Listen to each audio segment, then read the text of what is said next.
Another successful blues fest is in the books, but not without a few problems. Those who live in the area are complaining of people urinating on their lawns, and Councillor Catherine McKenney said changes have to be made before next year. 2 fires broke out on Dynes Road in an hour and a half. Now arson investigators are going through the rubble to see what may have caused 2 possible explosions. And a young male is dead after drowning in the Rideau River near Stephanie Avenue.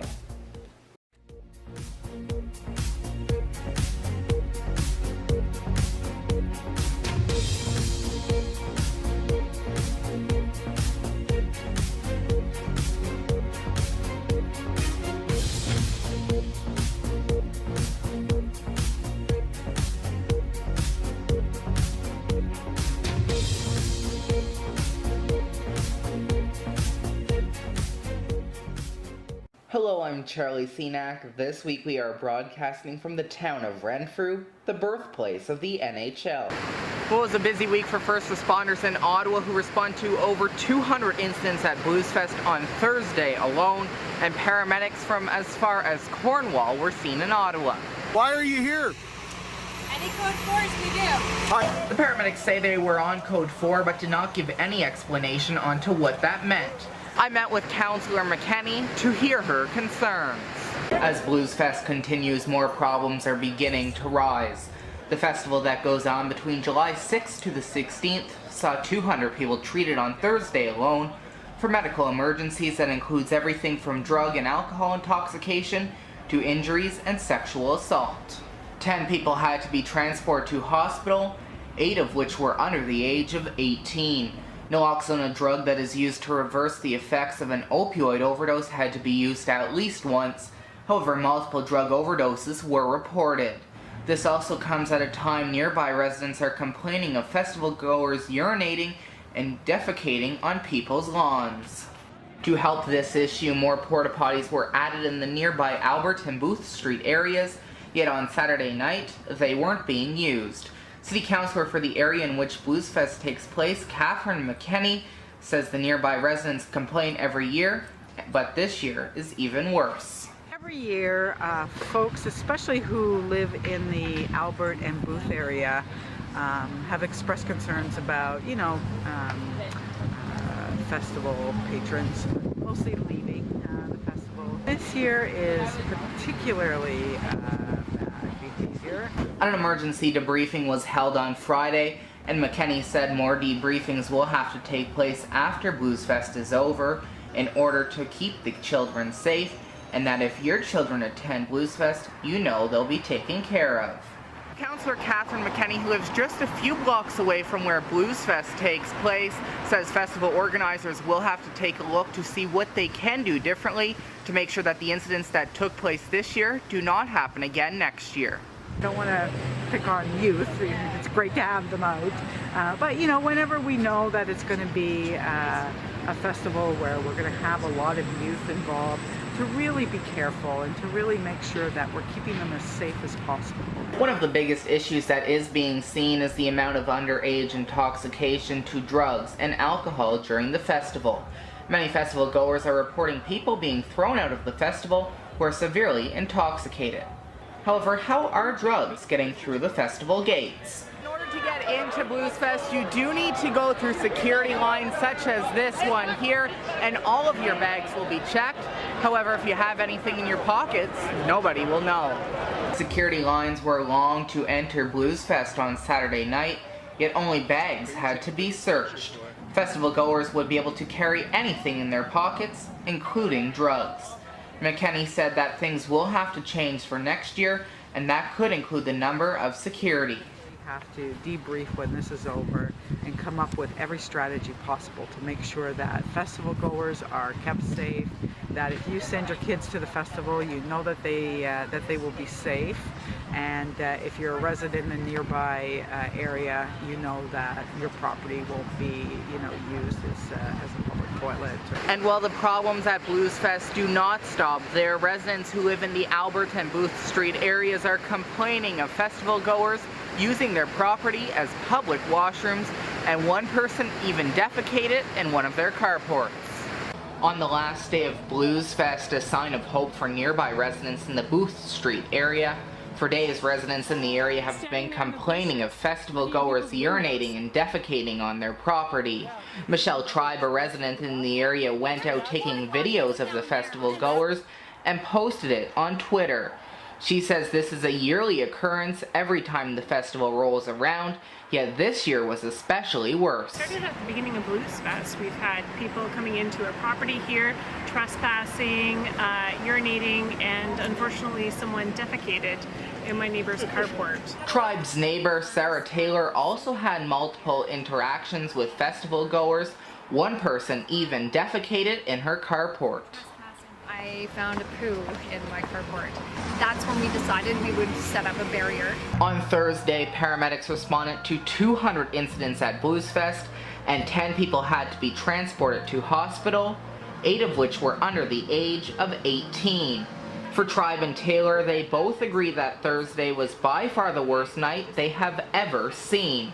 Since then, an increased security presence was seen in the Booth Street area, and 6 porta potties were added at the nearby LeBreton Flats bus stop. But how well has that helped? After Thursday, they put in 6 porta potties just down here in the corner at the LeBreton Flats bus station.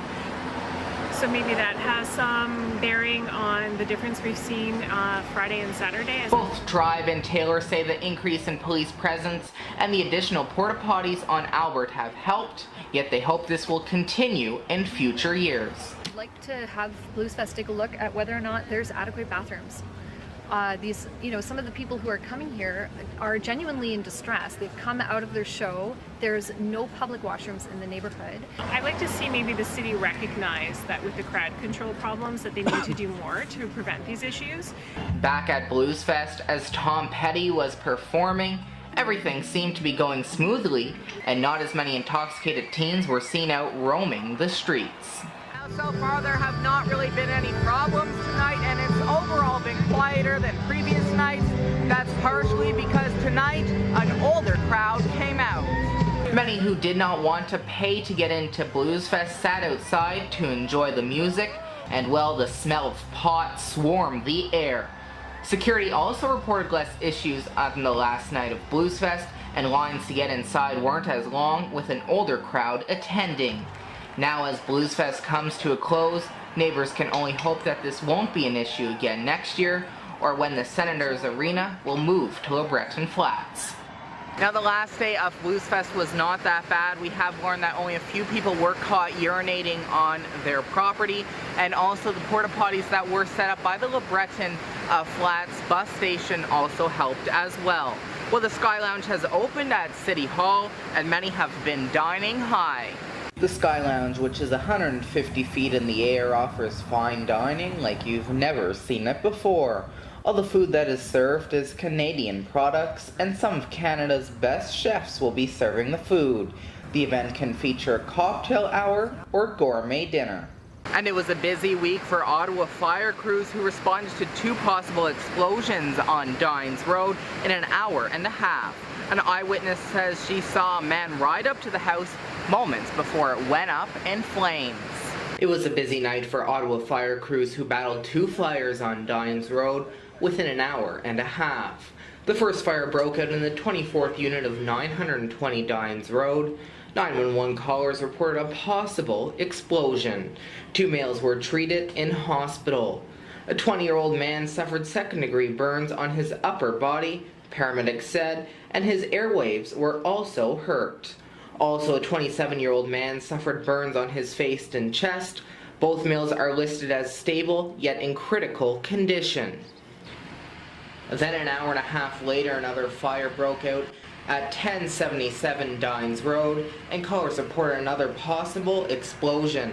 Residents who live in the area say the home was vacant at the time, yet also had a pile of garbage in the yard. We spoke to the owner of the house, who says she also rents the house that caught on fire in the Deborah area. She believes it was arson, but has no clue who would do it or why. Elizabeth Sabarine, who lives in the area and was walking to her home on Deborah after getting off of the bus, said she saw a man ride up to the house on his bike just moments before the house exploded. I had walked by the house and I heard some rustling, but it was dark, so I just thought it was an animal. And I walked a little bit further, and then I heard an explosion. I quickly looked back. I felt the heat and everything, and there was a guy who got on his bike. He was like a scrawny older guy, I think. And he was wearing all dark clothes, got on his bike, and he biked off. So I think he blew up the house. The next morning, arson investigators were called in, trying to piece together what could have possibly happened. Now here's the most confusing part of this story. Both houses on the same street, both exploded, and within an hour and a half of each other. We have heard that both houses were also owned by the same owner. Some residents are worried that both fires could have been caused by the construction work on Dynes. Currently, construction crews are working on the gas lines and temporary ones are set up on people's front lawns. That, however, is unlikely because both times the fire did not start on the front lawn. Now investigators will be going through the rubble covered in soot to try and figure out if this was really an explosion or not. And if so, the next step is to find the person who did it. And finally for us this week, a young male is dead after drowning in the Rideau River in Ottawa's West End. It was a hot day in Ottawa and many people took to the beaches to soak in the sun. Yet for one local teen, a swim in the sun turned deadly. It was confirmed just after 4 p.m. on Tuesday that a young male around 19 or 20 years of age was pulled from the Ottawa River near Stephanie Avenue just off of Prince of Wales. Inspector John Medeiros of the Ottawa Police Department said that they have the identity of the male, yet won't release any information on him at this time. We have the identity of the individual. We're not going to release it at this time, pending notification of family members, etc. The young male was swimming with 4 friends at the time of this incident. Medeiros said that they don't believe that he lived in the area around the water and said that the friends are in shock at this time.